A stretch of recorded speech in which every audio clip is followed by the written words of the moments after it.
Hello সবাইকে, আসসালামু আলাইকুম। কেমন আছেন সবাই? আজকে আপনাদের জন্য অসাধারণ একটা মালায়ালাম কমেডি রোমান্স মুভির গল্প নিয়ে এসেছি।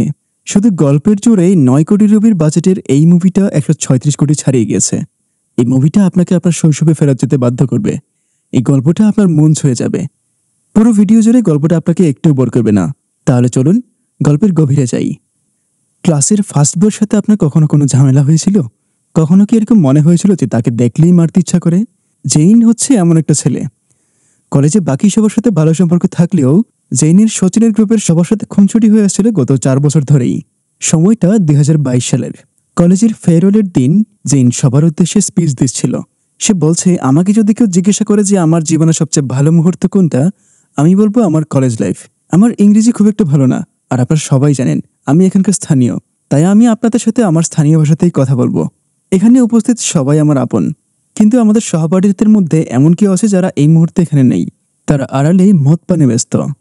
আর ঠিক তখনই আমাদের আজকের মুভির মূল চরিত্র সচিন এবং তার বন্ধুরা মদ খেয়ে সেখানে এসে উপস্থিত হয়। তারা জিনকে একদমই পছন্দ করে না, তাই তারা নিজেদের মধ্যে তাকে নিয়ে ঠাট্টা করছিল। দূর থেকে ইশারাতেই তাদের মধ্যে একটা ঝগড়া শুরু হয়ে যায়। তাদের মধ্যে একজন বলছে, চল জেইনকে কয়েকটা ঘুষি দিয়ে আসি। কথা বলতে বলতে একসময় জেইন ইমোশনাল হয়ে যাওয়ার ভান ধরে। সে যখন ইমোশনাল হয়ে তার মনের কিছু কথা বলছিল, তখন পাশ থেকে সচিনের বন্ধুরা সবাই তাকে তিরস্কার করছিল। এতে সে খুব রেগে যায়। তখন অঞ্জলি নামের একটা মেয়ে আসে এবং জেনকে বুঝিয়ে শান্ত করে। আর এই অঞ্জলি হচ্ছে আমাদের সচিনের ক্রাশ। তখন সচিনের এক বন্ধু বলে যে, ভাই যা, অঞ্জলিকে গিয়ে বল বাইরে তোর সাথে দেখা করার জন্যে। তখন সচিন বলে, ২-৩ প্যাক মেরে এসেছি, বলবো বলবো করে গত ৪ বছর পার করে দিয়েছি, আজকে বলেই ছাড়বো। সচিন অঞ্জলির সাথে কথা বলার জন্য তাকে একটা নিরিবিলি জায়গায় নিয়ে যায়। অঞ্জলি তখন তাকে জিজ্ঞাসা করে, কি ব্যাপার সচিন, কি বলতে চাচ্ছ তুমি? সচিনও তখন গলা শুকিয়ে আসছিল। সে কথাগুলো গুছিয়ে বলার মতো কোনো ভাষা খুঁজে পাচ্ছিল না। কিছুক্ষণ আমতা আমতা করার পর সচিন বলে, অঞ্জলি আমি আসলে ইউকেতে চলে যাচ্ছি। অঞ্জলি তখন একটু ভাবলেশীনভাবে বলে যে, এটা আমি শুনেছি। সচিন খুব খুশি হয়ে যায় যে অঞ্জলি তাকে নিয়ে আলোচনা করে। তখন অঞ্জলি আবারও মুখ বাঁকা করে বলে যে, এটা বলার জন্য আমাকে এখানে নিয়ে এসেছো? সচিন তখন একটু অস্বস্তিতে পড়ে যায়। সে তার কথা শেষ করার আগেই সব ছাত্রছাত্রীরা একটা বিষয় নিয়ে হৈহুল্লোড় করে তাদের পাশ দিয়ে ছুটে যায়। অঞ্জলি তখন সচিনকে বলে চলে যেতে চাচ্ছিল। আর তখন সচিন তাকে বলে, অঞ্জলি আমি তোমাকে কিছু কথা বলতে চাই। আসলে কথাগুলো কলেজের ফার্স্ট ইয়ার থেকেই তোমাকে বলতে চেয়েছিলাম, কিন্তু বলার সাহস পাইনি। আসলে আমি তোমাকে ভালোবাসি। অঞ্জলি ঠিক তখনই বলে ওঠে, তুমি কি মদ খেয়ে এসেছো? কারণ স্বাভাবিকভাবে তুমি এই কথাটা আমাকে বলতে পারবে না। মনে আছে এর আগে একবার তুমি মাতাল অবস্থায় আমাকে ফোন দিয়েছিলে? অঞ্জলির চোখে মুখে তখন বিরক্তির ভাব। সে তখন বলে, আসলে আমার জেনের সাথে অ্যাফেয়ার চলছে, এটা আমার ক্লাসমেট কয়েকজন জানে। আমি ভেবেছিলাম তুমিও হয়তোবা জানো। সচিন তখন বলে, তাহলে কি আমি তোমাকে প্রপোজ করতে দেরি করে ফেলেছি? অঞ্জলি বলে, আসলে বিষয়টা এরকম না, আমি তোমাকে কখনো ওই দৃষ্টিতে দেখিনি। এই বলে অঞ্জলি সেখান থেকে চলে যায়। সচিন অঞ্জলির কথাগুলোকে ভালোভাবে হজম করতে পারেনি। তার শরীর খারাপ করতে লাগে। তার কিছুক্ষণ পরেই তার বমি হয়। বিকেলে বাসায় এসে সচিন তার কাপড় চোপড় ভাঁজ করছিল। তখন তার মা তাকে বলে, তুমি কি নিজের জন্য নতুন আন্ডারওয়্যার কিনতে পারো না? তোমার সবগুলো আন্ডারওয়্যার ছেঁড়া। সচিন লজ্জা পেয়ে যায়। সে তার মাকে বলে, এই কথাগুলো তুমি চুপি চুপি বলতে পারো না, সবাই শুনছে। তখন তার মা তাকে বলে, ছেঁড়া আন্ডারওয়্যার ব্যবহার করো, সেটাতে লজ্জা লাগে না, এখন আমি বলছি সেটা তোমার লজ্জা লাগছে। তখন তার মা তাকে জানায় যে তার বোন সাবিতা বিয়ের জন্য রাজি হয়ে গেছে। সচিন অবাক হয়ে যায়, কারণ তার বোন প্রায়ই তার বয়ফ্রেন্ডের সাথে ঝগড়া করত এবং পরে সচিন তাদেরকে বুঝিয়ে শান্ত করত। এখন হঠাৎ করে বিয়ের জন্য রাজি হয়ে যাওয়ায় সচিন একটু বিরক্ত। তার মা আবারও বলে, তুমি যে বিদেশ যাচ্ছ এটা তোমার বাবাকে জানিয়ে দিও। আমি বলতে পারবো না, ওনার সাথে গত 1 বছর ধরে আমি কথা বলি না। তখনই তার বোন জগিং করে বাসায় আসে এবং খুব প্রাউড করে বলে, ৪৫ মিনিটে 5 কিলো দৌড়েছি আমি। সচিন একটা ফ্যাকাশে চাহনি দেয়। তখন তার বোন তাকে বলে, তুমি ইউকেতে যাওয়ার পর বিবেকের জন্য একটা চাকরি খুঁজে দিতে পারবে? সচিন তখন তার বোনের দিকে খুব বিরক্তি নিয়ে তাকায়। সাবিতা তার ভাইয়ের এমন চাহনি দেখে মন খারাপ করে চলে যায়। খাবার খেতে বসার পর সচিন তার বাবার কাছে দেশের বাইরে যাওয়ার জন্য টাকা চায়। তখন তার বাবা তাকে বলে, আমার কাছে কোনো টাকা নেই, তোমার মাকে বলো জমি বিক্রি করে টাকা আনার জন্য। তারা দুজন একে অপরের সাথে কথা বন্ধ রেখেছে প্রায় 1 বছর, আর জমি বিক্রির প্রসঙ্গ ওঠাতে তাদের খুনসুটি আবারও শুরু হয়ে যায়। সচিন তখন বলে যে, আচ্ছা হওয়ার দরকার নেই, আমি আমারটা নিজে ব্যবস্থা করে নেব, প্রয়োজনে আমি ব্যাংক ডাকাতি করে টাকা নিয়ে আসবো। এই বলে সে বাইরে যাওয়ার জন্য উঠে পড়ে। তখন তার বাবা তাকে বলে, যাওয়ার সময় একটা কেকের ডেলিভারি আছে, সেটা পৌঁছে দিয়ে এসো। সচিন ইউকেতে যাওয়ার জন্য তার সব কাগজপত্র জমা দিয়ে আসে, আর তার কয়েকদিন পরেই তার কাছে একটা কুরিয়ার আসে। সেখানে তার পাসপোর্ট চলে আসে, তবে যথেষ্ট ফান্ডিং নেই বলে তার ভিসা আসেনি। শচীনের মন খারাপ হয়ে যায়। তার সাথেই সাঞ্জু নামে তার এক বন্ধু ছিল এবং তার ভিসা চলে এসেছিল। তখন সাঞ্জু তাকে সান্ত্বনা দিয়ে বলে, ব্যাপার না, পরে পরে আবার চেষ্টা করিস। আর তখনই তার বাবা তাকে ফোন করে বলে তাড়াতাড়ি বাসায় যাওয়ার জন্য, একটা আইসক্রিম ডেলিভারি করতে হবে। সে মুখে বিরক্তির ভাব নিয়ে সেখান থেকে চলে যায়। পার্সেল ডেলিভারি করতে গিয়ে শচীন দেখতে পায় এটা তার এক পুরনো বন্ধুর বাসা। তার নাম অমল ডেভিস। সে কিছুদিন হলো এখানে শিফট করেছে। তাদের বাসায় একটা বার্থডে পার্টি হচ্ছিল। তখন অমল তাকে জোর করে তার পার্টিতে নিয়ে আসে। শচীন আসতে চায়নি, কারণ কোনো পূর্ব প্রস্তুতি ছাড়া হঠাৎ করে কারো বাসায় যাওয়াটা তার কাছে একটু অস্বস্তিজনক। সে ঘরের ভেতর ঢুকেই চুপচাপ এক কোনায় বসে পড়ে। তার বন্ধু অমল এটা বুঝতে পারে, তাই সে তাকে নিয়ে ওপরে চলে যায়। সেখানে গিয়ে তারা বেশ কিছুক্ষণ গল্প করে। একসময় অমল তাকে বলে, তোর ভিসা তো আসেনি, তাহলে তুই এখন কি করতে চাচ্ছিস? শচীন বলে, 6 মাস পর আরেকবার আবেদন করার সুযোগ আছে, সেটাই করব। অমল তখন জিজ্ঞাসা করে যে শহরে থাকতে সমস্যা কি? শচীন তখন বলে, এখানে থাকলে আমি মনে শান্তি পাবো না, কারণ এখানে আমার ক্রাশ অঞ্জলি এবং তার বয়ফ্রেন্ড থাকে। ছেলেটার নাম জেন, যে প্রথমে আমার খুব ভালো বন্ধু ছিল, সবসময় সাপোর্ট করতো, কিন্তু পরে সে নিজেই অঞ্জলিকে পটিয়ে নিয়েছে, তাই এখানে থাকাটা আমার পক্ষে সম্ভব না। শচীন তখন অমলের ব্যাপারে জিজ্ঞাসা করে। তখন অমল বলে, আমি গেট এক্সাম দেওয়ার জন্য প্রস্তুতি নিচ্ছি, তারপর রুকিতে চলে যাব। সেখানে আমার গার্লফ্রেন্ড থাকে, মূলত তার জোরাজোরিতে আমি সেখানে যাচ্ছি। এটা শুনে শচীনের একটু মন খারাপ হয়ে যায়। শচীন তখন বলে, আমি ইউকেতে যেতে না পারলে সবাই আমাকে ছোট করে কথা বলবে, আর বাড়িতে থাকা আমার পক্ষে সম্ভব না। তুই পারলে একটু দেখিস তো আমার জন্য কিছু করতে পারিস কিনা। এখান থেকে বের হওয়াটা আমার জন্য খুব দরকার। শচীনের তখন একটা কাজের কথা মনে পড়ে যায়, তাই তাড়াতাড়ি সেখান থেকে বিদায় নিয়ে চলে আসে। রাতের বেলায় শচীন তার বাবার দোকানে কাজ করছিল, আর তখনই সেখানে তার বন্ধু অমল আসে। সে এসেই শচীনকে বলে, তুই আমার সাথে গেটের কোচিং করতে যাবি? শচীন তখন বলে, আমি গেটের কোচিং করে কি করব? অমল বলে, কেন, তুই তো বলেছিলি তোর জন্য কিছু একটা করার জন্যে। শচীন প্রথমে যেতে রাজি ছিল না, কিন্তু যখন সে জানতে পারে যে কোচিং সেন্টার আসলে হায়দ্রাবাদে, তখন সে ব্যাপারটা একটু সিরিয়াসলি দেখে। তারপর সিন বদল হয় এবং অসপিন নামক একটা কর্পোরেট অফিসের ভেতরে রিনুকে দেখানো হয়। আর এই রিনুই হচ্ছে আমাদের আজকের মুভির মূল নায়িকা। এই অফিসে তার আজ প্রথম দিন। তার টিম লিডার তাকে টিমের সবার সাথে পরিচয় করে দিচ্ছে। পরে এক টিম মেম্বার সুবিন তাকে পুরো অফিসটা ঘুরে দেখায়। সে একটু হাস্যরসিক টাইপের। একসময় সে রিনুকে নিয়ে ভেন্ডিং মেশিনের সামনে যায় এবং তাকে বোঝায় কিভাবে এটা ব্যবহার করতে হয়। রিনু বলে, আমি এটা আগেও দেখেছি এবং জানি কিভাবে ব্যবহার করতে হয়। তখন সুবিন তাকে একটা চালাকি শেখায়। সে বলে, যদি সাথে টাকা নাও থাকে তাহলে এভাবে মেশিনটায় লাথি মারবে, যেটা চলে আসবে সেটা নিজের মনে করে খেয়ে নেবে। রিনু একদম অবাক হয়ে যায়। সুবিনের কথায় সে নিজেও ভেন্ডিং মেশিনে একটা ধাক্কা দেয়, কিন্তু কিছু বের হওয়ার বদলে সে নিজেই ব্যথা পেয়ে যায়।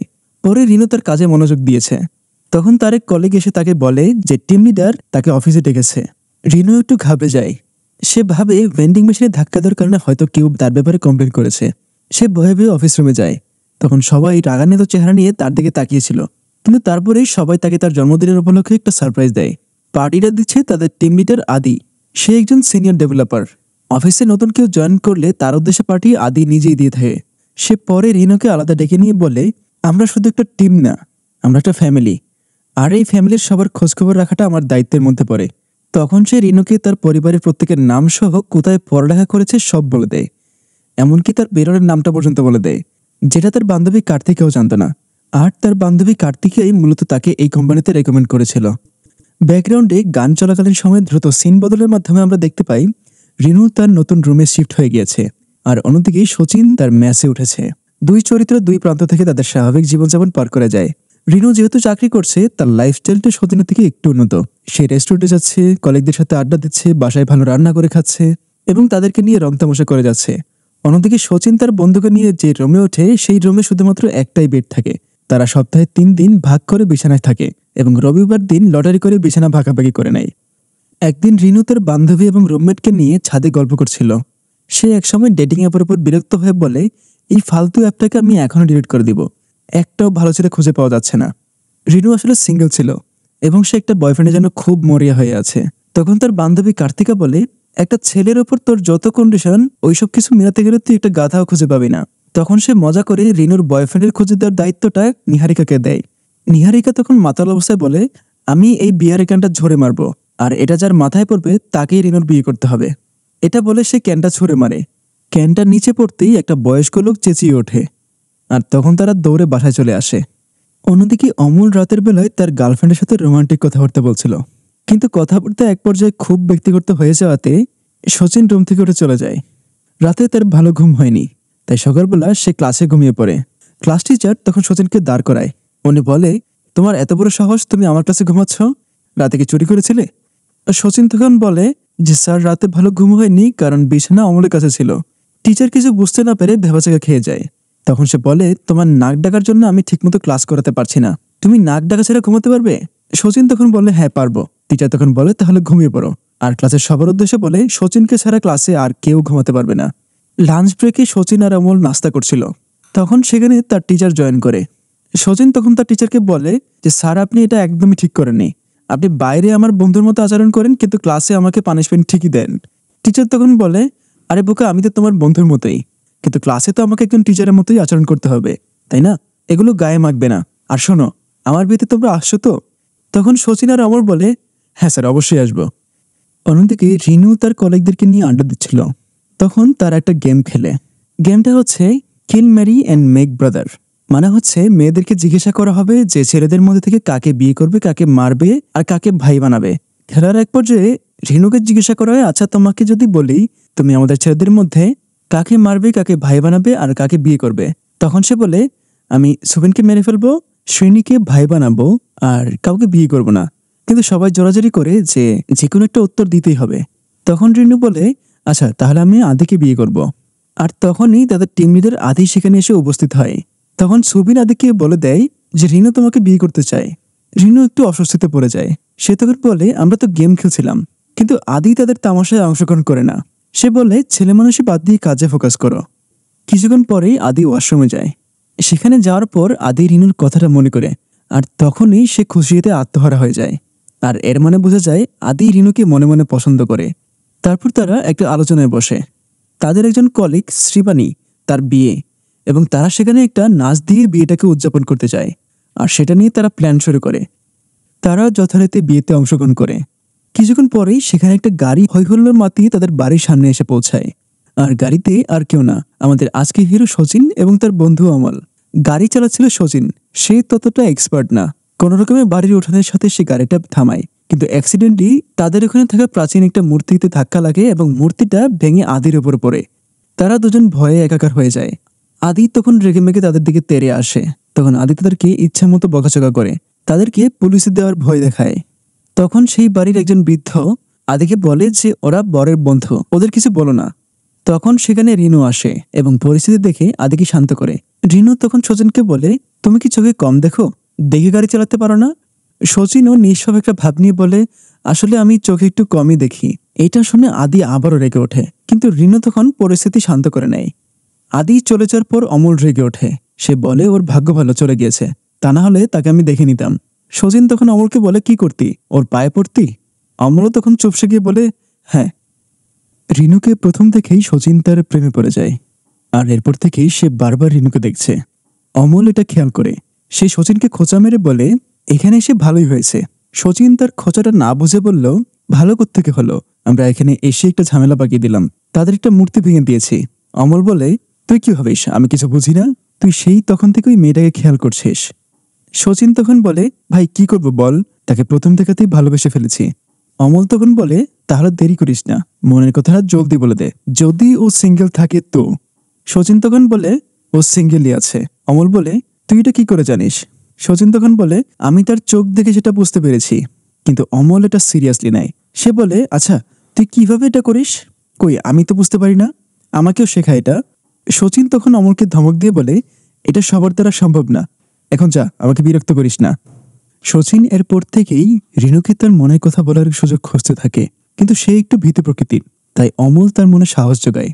গায়ে হলুদের রাতে অমল আর শচীন সুযোগ বুঝে রিনুর কাছে যায়। তখন তারা বেশ কিছুক্ষণ গল্প করে, কিন্তু শচীন তার মনে সাহস যোগাতে পারেনি, তাই সেদিন সে তার মনের কথা বলতে পারেনি। অন্যদিকে শচীন যে রিনুর পেছনে পড়েছে এটা আদি বুঝতে পারে, আর তারপর থেকেই আদি শচীনকে চোখে চোখে রাখছে, কারণ সে নিজেও রিনুর প্রেমে হাবুডুবু খাচ্ছে। বিয়ের আনুষ্ঠানিকতা শেষে রিনু এবং তার বান্ধবী শচীনদের সাথে হায়দ্রাবাদে ফেরার রওনা দেয়, কিন্তু আদি এতে আপত্তি জানায়। কিন্তু রিনুর জোরাজোরিতে সে অবশেষে তাদেরকে যেতে দিতে রাজি হয়। সে অমল আর শচীনের আসামের মতো পজিশনে দাঁড়িয়ে ছবি ওঠায়। ফেরার পথে তারা চারজন পুরো যাত্রা চড়ে খুব এনজয় করে। শচীন এতদিন হায়দ্রাবাদে তার গেটের প্রিপারেশনের পড়াশোনা খুব একটা সিরিয়াসলি নিচ্ছিল না, কিন্তু এখন সে আরো সময় ধরে হায়দ্রাবাদে থাকতে চায়, কারণ সে রিনুকে তার মনের কথা বলতে চায়। একদিন শচীন এবং অমল রিনুর বাসার পাশে একটা রুম নেয়। সেখানের খরচ একটু বেশি হওয়াতে সে একটা পার্ট টাইম জব নেয়, যেটা অমল তার এক আত্মীয়ের মাধ্যমে ব্যবস্থা করে দিয়েছিল। অমল রিনুর বান্ধবী কার্তিকার সাথে প্রায়শই কথা বলে। অন্যদিকে কার্তিকা নিজেও অমলকে পছন্দ করতে শুরু করে, কারণ সে একটু মজার মানুষ। তারা রিনুদের এলাকায় শিফট করার পর থেকে প্রায়শই দেখা করতে শুরু করে। শচীনের রিলেশনশিপ ফিক্স করে দেওয়ার দায়িত্বটা পুরোটা অমলের হাতে পড়ে, এবং তার প্ল্যান অনুযায়ী একদিন তারা কার্তিকা এবং রিনুর সাথে একটা বারে ঘুরতে যেতে চায়। রিনু এবং কার্তিকাও এতে রাজি হয়ে যায়। বারে যাওয়ার দিন শচীন খুশিতে আত্মহারা হয়ে জানালার পাশে গিয়ে তার পরনের টায়াল খুলে নাচানাচি করছিল। আর অন্যদিকে তখনই রিনু একটা পুরনো দূরবীন দিয়ে শচীনদের রুমের দিকে তাক করে। সে প্রথমে একটু লজ্জা পেয়ে যায়, কিন্তু তারপরেও সে আবার তাকায়, আর ঠিক তখনই তার রুমমেট রুমে চলে আসে। আর এতে সে চমকে উঠে সতর্ক হয়ে যায়। সেদিন তারা যথারীতি বারে যায়। সেখানে গিয়ে তারা প্রথমে মদ অর্ডার করে, কিন্তু রিনু এবং কার্তিকা তাদের গ্লাসটি শেষ না করে নাচতে চলে যায়। তখন শচীন অমলকে বলে যে, ভাই তুই কার্তিকার মাধ্যমে রিনুকে আমার বিষয়টা জানানোর ব্যবস্থা কর। কিছুক্ষণ পরেই কার্তিকা তাদের দিকে আসে। অমল তখন কার্তিকাকে শচীন যে রিনুকে পছন্দ করে এটা জানায়। তখন সে প্রথমে একটু হতাশ হয়ে যায়, কারণ সে ভেবেছিল যে অমল তাকে পছন্দ করত। তখন কার্তিকা শচীনকে বলে যে রিনু খুবই বুদ্ধিমতী একটা মেয়ে, সে তার ভবিষ্যতের 30 বছরের প্ল্যানও এখন করে রেখেছে। আর সে একজন প্রতিষ্ঠিত বুদ্ধিমান ছেলেকেই তার জীবনসঙ্গী হিসেবে চায়, যে তার থেকেও স্মার্ট হবে। আর তুমি তুমি তোমার এখনো কোনো গন্তব্য স্থির করতে পারোনি। তুমি ইউকেতে যাওয়ার প্রিপারেশন নিলে, তারপর সেটা বাদ দিয়ে তোমার বন্ধুর কথায় গেটের প্রিপারেশন নিতে এলে। এখন সেটাও ভালোভাবে না করে মেয়েদের পেছনে ছুটছ। এরকম একটা ছেলেকে রিনু কখনোই পছন্দ করবে না। তুমি রিনুকে বাবার আশা বাদ দিয়ে দাও। শচীন এগুলো শুনে খুব কষ্ট পায়। তারপর সে অনিয়ন্ত্রিতভাবে মদ পান করে, আর একটা সময় দিশেহারাভাবে সে নাচতে নাচতে অজ্ঞান হয়ে পড়ে। একদিন শচীন এবং অমল এই বিষয়টা নিয়ে আলোচনায় বসে, কিভাবে রিনুকে পড়ানো যায়। অন্যদিকে রিনু তার কোম্পানিতে একজন পার্মানেন্ট মেম্বারে পরিণত হয়েছে, আর সেই হিসাবে সবাই তার কাছ থেকে ট্রিট চায়। তখন সে শচীনকে কল করে বলে তার রেস্টুরেন্ট থেকে তাদের জন্য 8টা বার্গার নিয়ে আসার জন্য। শচীন আনন্দিত হয়ে তার জন্য বার্গার নিয়ে আসে। পুরো রাস্তায় বাইক চালিয়ে যাওয়াতে শচীনের চেহারা কালো হয়ে যায়। এটা রিনু খেয়াল করে। সে তাকে বলে, আমাদের অফিসের নিচে একটা নতুন স্টার্ট হচ্ছে, তুমি যদি জয়েন করতে চাও তাহলে তুমি তোমার রেজুমে আমাকে দিও। তখনই রিনুর কাছে আদির কল আসে। শচীন তখন তার মনের সন্দেহ দূর করার জন্য রিনুকে জিজ্ঞাসা করে, আদি তোমার বয়ফ্রেন্ড তাই না? রিনু বলে, তোমার কি মনে হয়? শচীন তখন বলে, আমার মনে হয় আদি তোমার জন্য পারফেক্ট ম্যাচ। রিনু কোনো জবাব না দিয়ে মুচকি হেসে চলে যায়। অফিসে সবাই যখন বার্গার খাচ্ছিল তখন আদি জিজ্ঞাসা করে, এই বার্গারটা অনেক টেস্টি, এটা কোত্থেকে এনেছো রিনু? রিনু তখন বলে, শচীন যে রেস্টুরেন্টে কাজ করে এটা সেই রেস্টুরেন্ট টিএফসির বার্গার। আদি তখন শচীনকে না চেনার ভান করে। সে জিজ্ঞাসা করে, এই শচীন ছেলেটাকে? রিনু তখন আদিকে মনে করিয়ে দেয়, ওই যে বিয়েতে যার সাথে আমি হায়দ্রাবাদে ফিরেছিলাম সেই হচ্ছে শচীন। আদি তখন চেঁচিয়ে উঠে বলে, কেউই বার্গার খাবে না, এটাতে বিষ থাকতে পারে। সবাই ভয় পেয়ে যায়। একজন তো ভয়ের চোটে ছটকা খেয়ে ওঠে, আর এতে তার বার্গারটা গিয়ে পড়ে ডাস্টবিনে। এতে রিনু খুব রাগ করে। তাই আদি তখন বলে, আরে আমি তো মজা করছিলাম। সবাই তখন আদির উপর বিরক্ত হয়ে ওঠে। আদি তখন রিনুকে নিষেধ করে যে শচীনের সাথে কোনো রকম যোগাযোগ না রাখার জন্য, কারণ সে ভালো ছেলে না। রিনুর মুখ রাগে ভরে ওঠে। সে ওখান থেকে উঠে চলে যায়। পরের দিন শচীন তার কলেজে যায় সার্টিফিকেট কালেক্ট করার জন্য। তখন সে রিনুর হোয়াটসঅ্যাপ স্টোরিতে দেখতে পায় সে ট্রেনে করে বাড়ি যাচ্ছে। সে তাকে কল করে জিজ্ঞাসা করে, হঠাৎ করে বাড়িতে যাচ্ছ কেন? রিনু বলে, সে আগে থেকেই টিকিট বুক করে রেখেছিল। রিনু তখন শচীনকে বলে, তোমার টিএফসির বার্গার খেয়ে আমার শরীর খারাপ করছে, এখন লুজ মোশন হচ্ছে। শচীন বলে, এমনটা আগে কোনো কাস্টমারের সাথে কখনো হয়নি। আচ্ছা তুমি এখন কোথায় আছো? রিনু জানায় কিছুক্ষণ পর ট্রেন সেলামে পৌঁছাবে। শচীন অবাক হয়ে বলে, আমি তো এখন সেলামেই আছি। শচীন তখন তাড়াহুড়ো করে তার এক দাদির কাছে যায়। সে একটা ঘরোয়া ওষুধ বানাতে পারে, যেটা পেট খারাপে খুব ভালো কাজে দেয়। সে ওই ওষুধটা নিয়ে তাড়াহুড়ো করে স্টেশনে গিয়ে পৌঁছায় রিনুকে এটা দেওয়ার জন্য। দৌড়াবার সময় একবার সে হোঁচট খেয়ে পড়ে যায়, আর এতে তার ফোনের ডিসপ্লে ভেঙে যায়। কিন্তু অবশেষে সে রিনুকে খুঁজে পায় এবং ওষুধটা দিতে পারে। ট্রেনের বিরতি কম থাকায় তারা ঠিকমতো কথা বলতে পারেনি। ট্রেন চলতে শুরু করে। রিনু তাকে বিদায় দিয়ে উঠে পড়ে। ট্রেন ছাড়ার কিছুক্ষণ পরেই রিনু শচীনকে কল করে সে ঠিকমতো পৌঁছেছে কিনা সেটা জানার জন্যে। কিন্তু শচীন তখন বলে, আমি আসলে ট্রেনের লাস্ট বগিতে উঠে পড়েছি, ভাবলাম এতদূর চলে এসেছি, এখান থেকে বাসায় চলে যাই। রিনু তখন রেগে যায়। সে বলে, চলন্ত ট্রেনে এত ঝুঁকি নিয়ে কেন উঠেছ? যদি কিছু হয়ে যেত? শচীন বলে, আরে চিন্তা করো না, কিছু হয়নি তো। তখন রিনু বলে, আচ্ছা সামনের স্টেশনে তুমি আমার বগিতে চলে এসো। পরের স্টেশনে শচীন যখন উঠতে নেয় তখন রিনু দরজা আটকে বলে, শোনো, ভেতরে যাওয়ার আগে তোমাকে আমার কিছু প্রশ্ন আছে। তুমি আমার জন্য এত কষ্ট করে এত ঝুঁকি নিয়ে কেন ওষুধ আনতে গেলে? শচীন তখন বলে, আরে তুমি তোমার ভালো বন্ধু, তাই এতটুকু তো করতেই পারি। রিনু তখন বলে, কোনো বন্ধু আমার জন্য এত কিছু কখনই করবে না। সত্যি করে বলো, তোমার মতলব কি? তখন শচীন বলে, আমার বার্গার খাওয়ার কারণেই তোমার লুজ মোশন হয়েছে, আর তাই এটা আমার একটা দায়িত্বের মধ্যে পড়ে। রিনু তখন বলে, আচ্ছা ঠিক আছে, তাহলে হঠাৎ করে বাসায় যাওয়ার প্ল্যানটা কেন বানালে? শচীন আমতা আমতা করে কিছু বলতে যায়, তখনই রিনু তাকে বলে, তোমার কি এখন চিন্তা করার জন্য সময় দরকার? শচীন তখন বানিয়ে বলে, আমার ইউকেতে যাওয়ার ভিসার রিঅ্যাপ্লাই করার জন্য বাড়িতে যেতে হবে। রিনু তখন একটু আশ্বস্ত হয়। ভেতরে ঢুকেই শচীন রিনুকে তার দেওয়া ওষুধটা খেতে বলে, কিন্তু ওষুধটা খাওয়ার সাথে সাথেই সে অজ্ঞান হয়ে যায়। শচীন একেবারে বিচলিত হয়ে যায়। তার এই অবস্থা থেকে রিনু উঠে বসে, কারণ সে মজা করছিল। কিছুক্ষণ পর আদির কল আসে। শচীনকে রিনুর পাশে দেখেই আদি রেগেমেগে আগুন হয়ে যায়। সে রিনুকে বলে, তুমি এখনই ট্রেনের চেন টানো, এখান থেকে পালাও, ও ভালো ছেলে না, ওর থেকে দূরে সরে যাও। আদির এসব কথায় রিনু একদম রেগে যায়। নেটওয়ার্কের সমস্যার কারণে কলটা এক সময় কেটে যায়। তখন শচীন রিনুকে বলে, আদি যদি তোমার বয়ফ্রেন্ড হয়েও থাকে তাহলেও সে তোমার সাথে এরকম আচরণ করতে পারে না। রিনু তখন বলে, অফিসের সবাই আমাকে আদির ব্যাপারে খেপায়, এখন তুমিও শুরু করলে? আদি আমার একটা ভালো বন্ধুর চেয়ে বেশি কিছু না। শচীন এটা শুনে খুশিতে আত্মহারা হয়ে যায়। রিনু ঘুমিয়ে পড়ে। তখন শচীন তার সব মনের কথা রিনুকে বলতে থাকে। শচীন বলে, তোমাকে প্রথম দেখেই আমার ভালো লেগে গিয়েছিল, তারপর থেকে বেশ কয়েকবার তোমাকে এবার মনের কথাগুলো বলার চেষ্টা করেছিলাম। সেদিন বাড়ি গিয়েছিলাম ঠিক এই কথাটা বলার জন্যই, আর আজ বাড়ি যাওয়ার জন্য না, তোমাকে আরেকবার দেখার জন্য এসেছি। তোমাকে বড্ড ভালোবেসে ফেলেছি, কিন্তু কথাগুলো সরাসরি তোমাকে বলার সাহস নেই আমার। মনের কথাগুলো ঘুমন্ত রিনুকে বলতে পেরে শচীন অনেকটা হালকা বোধ করে। সে এক সময় গভীর ঘুমে তলিয়ে যায়। রিনু তাকে ডেকে ওঠায়। ট্রেন তার স্টেশনে চলে এসেছে। বিদায় দেওয়ার আগে রিনু শচীনকে বলে, আগামী 23 তারিখে আমার জন্মদিন, শুধুমাত্র ক্লোজ ফ্রেন্ডদেরকে ইনভাইট করেছি। আমি চাই তুমি সেখানে থাকবে, আর সাথে অমলকেও নিয়ে আসবে। বাড়িতে থাকাকালীন সময়ে অমল আর রিনুর মধ্যে SMS আদান প্রদান হতে থাকে। তার আস্তে আস্তে ঘনিষ্ঠ হতে শুরু করে। একটা সময় তাদের ছুটি শেষ হয়ে যায়। হায়দ্রাবাদে ফিরেই শচীন আর অমল রিনুর জন্মদিনের অনুষ্ঠানে তার বাড়িতে যায়। ঠিক অনুষ্ঠান বলা যাবে না, সেখানে রিনুর বান্ধবী কার্তিকা, আদি আর রিনুর মা বাবা ছাড়া আর কেউ নেই। আদি শচীনকে দেখেই রেগে যায়। তারপর থেকে সে বারবার শচীন এবং অমলকে ছোট করে কথা বলার চেষ্টা করে, কিন্তু রিনুর জন্য খুব একটা এগোতে পারে না। তাই সে রিনুর মা বাবাকে ইমপ্রেস করার সব ধরনের চেষ্টা করতে থাকে। এমনকি সে রিনুর মা বাবাকেও নিজেই মা বাবা বলে ডাকতে শুরু করে। খাবার খাওয়ার সময় টেবিলে যথেষ্ট জায়গা না থাকায় শচীন এবং অমলকে সোফাতে আলাদা বসতে হয়। রিনুর এটা পছন্দ হয় না, তাই সে নিজে উঠে তাদের সাথে জয়েন করে।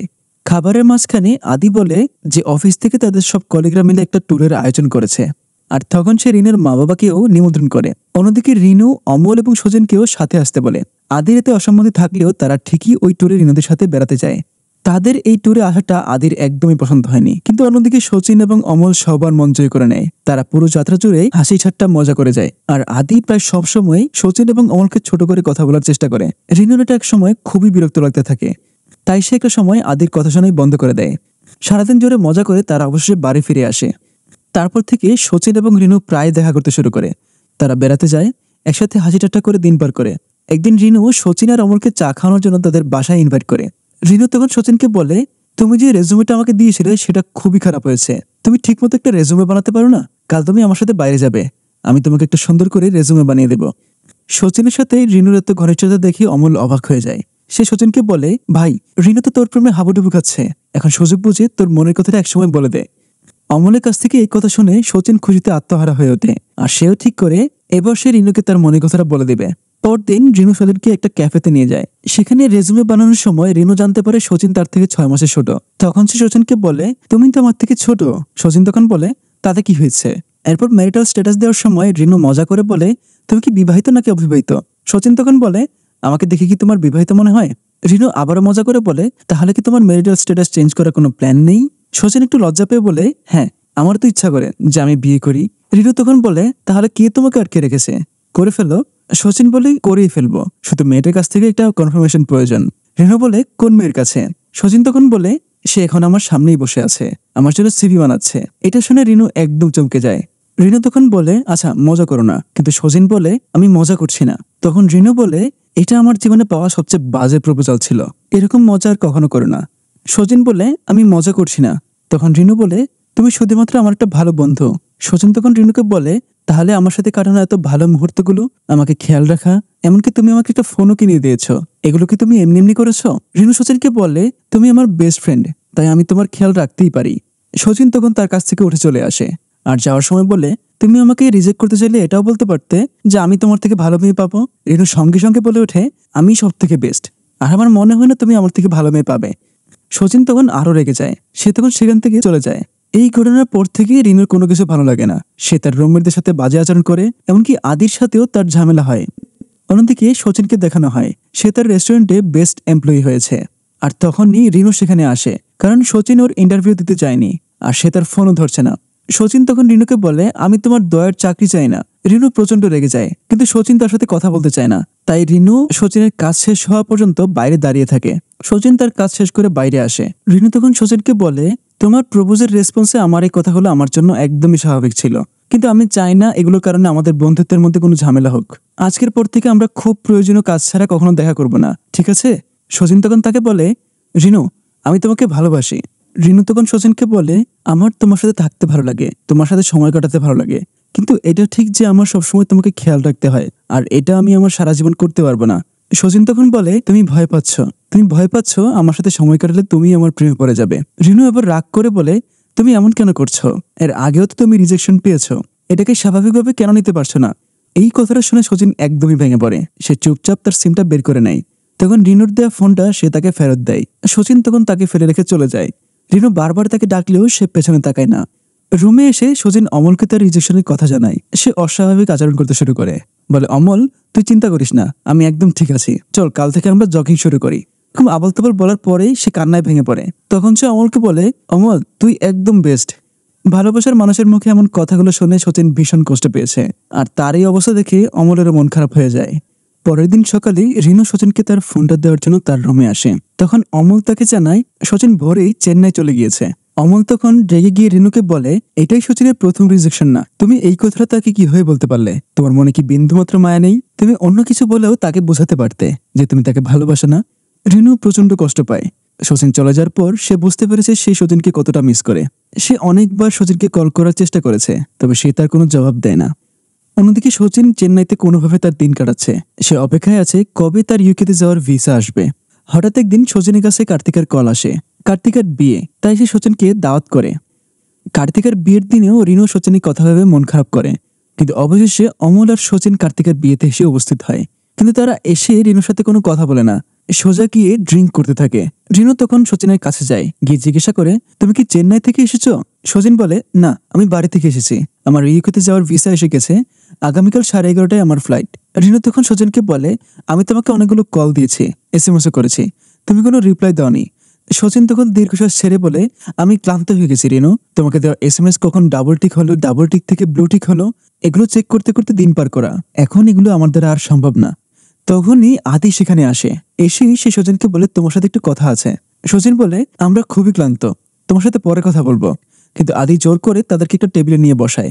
আদি তখন বলে, তোমরা আমাদের জীবনে আসার আগে সবকিছু ঠিকঠাক ছিল, তোমাদের কি কোনো লজ্জা নেই? সবসময় আমাদের জীবনের মধ্যে প্যারাসাইটের মতো চলে আসো, প্রবলেম কি তোমার সচিন? সচিন তখন বলে, প্রেম, আমি রিনুকে ভালোবাসি, আর এটা আমি তাকে বলেও দিয়েছি, তবে রিনু আমাকে রিজেক্ট করে দিয়েছে, আর কাল আমি ইউকেতে চলে যাচ্ছি, তাই এসব নিয়ে তোমাকে আর চিন্তা করতে হবে না। আমি তোমার মতো বেস্টি হয়ে থাকতে পারবো না, আর তুমি যদি ভালো চাও তাহলে তাড়াতাড়ি তাকে প্রপোজ করে ফেলো, তাহলে সেও তোমাকে আমার মতো রিজেক্ট করবে।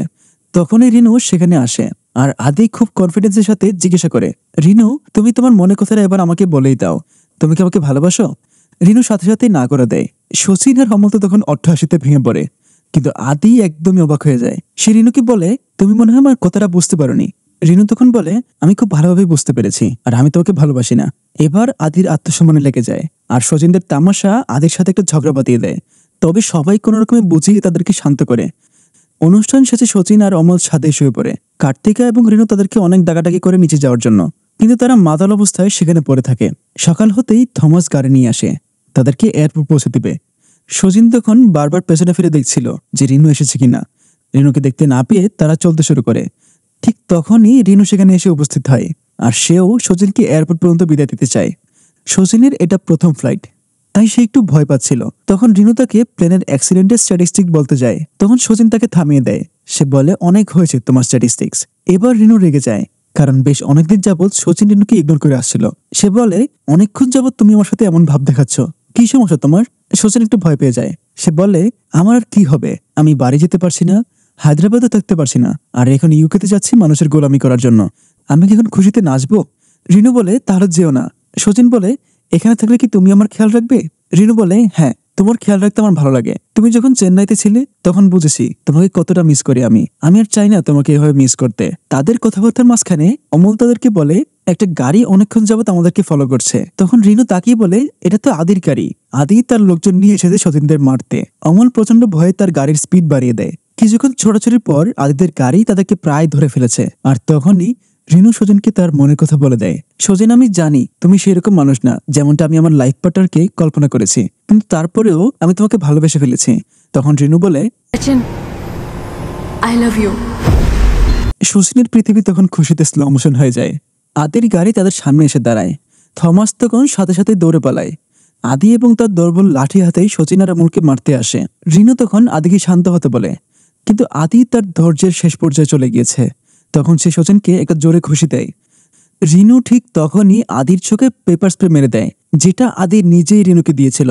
আদি তখন যন্ত্রণায় নিচে পড়ে কাতরাতে থাকে। আর এই সুযোগে তারা গাড়ি নিয়ে পালিয়ে এয়ারপোর্টে চলে আসে।